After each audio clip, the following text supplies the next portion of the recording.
नमस्कार शेतकरी मित्रांनो, कशा आहात तुम्ही? तर शेतकरी मित्रांनो, आज आपण हळदीचे लाईव्ह बाजारभाव जाणून घेणार आहोत. हळद बाजारभावामध्ये तुफान वाढ होताना दिसत आहे. तर चला शेतकरी मित्रांनो, जरा वेळ घालवता आजच्या व्हिडिओला सुरुवात करूया. तदपूर्वी जर तुम्ही आपल्या चॅनलवरती पहिल्यांदाच व्हिजिट करत असाल तर आपल्या चॅनलला नक्की सबस्क्राईब करून घ्या. तर शेतकरी मित्रांनो, पहिली बाजार समिती आहे बसमत, जिथे आवक 964 क्विंटलची झालेली आहे. जात प्रत लोकल असणार आहे आणि कमीत कमी दर 10,000 रुपये, जास्तीत जास्त दर 15,950 रुपये आणि सर्वसाधारण दर 12,975 रुपये प्रति क्विंटल इतका मिळालेला आहे. तर शेतकरी मित्रांनो, पुढील बाजार समिती आहे सांगली, जिथे आवक 330 क्विंटलची झालेली आहे. जात प्रत राजापुरी असणार आहे आणि कमीत कमी दर 13,000 रुपये, जास्तीत जास्त दर 18,100 रुपये आणि सर्वसाधारण दर 15,000 रुपये प्रति क्विंटल इतका मिळालेला आहे.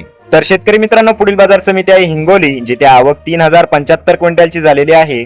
कमीत कमी दर 12,900 रुपये, जास्तीत जास्त दर 14,200 रुपये आणि सर्वसाधारण दर 13,550 रुपये प्रति क्विंटल इतका मिळालेला आहे. तर शेतकरी मित्रांनो, पुढील बाजार समिती आहे रिसोड, जिथे आवक 2781 क्विंटलची झालेली आहे. कमीत कमी दर 12,400 रुपये, जास्तीत जास्त दर 14,430 रुपये आणि सर्वसाधारण दर 13,415 रुपये प्रति क्विंटल इतका मिळालेला आहे. तर शेतकरी मित्रांनो, पुढील बाजार समिती आहे कारंजा, जिथे आवक 450 क्विंटलची झालेली आहे. कमीत कमी दर 13,300 रुपये, जास्तीत जास्त दर 15,410 रुपये आणि सर्वसाधारण दर 14,200 रुपये प्रति क्विंटल इतका मिळालेला आहे. तर शेतकरी मित्रांनो, पुढील बाजार समिती आहे मुंबई, जिथे आवक 41 क्विंटलची झालेली आहे. जात प्रत लोकल असणार आहे आणि कमीत कमी दर 16,500 रुपये, जास्तीत जास्त दर 24,500 रुपये आणि सर्वसाधारण दर 20,250 रुपये प्रति क्विंटल इतका मिळालेला आहे.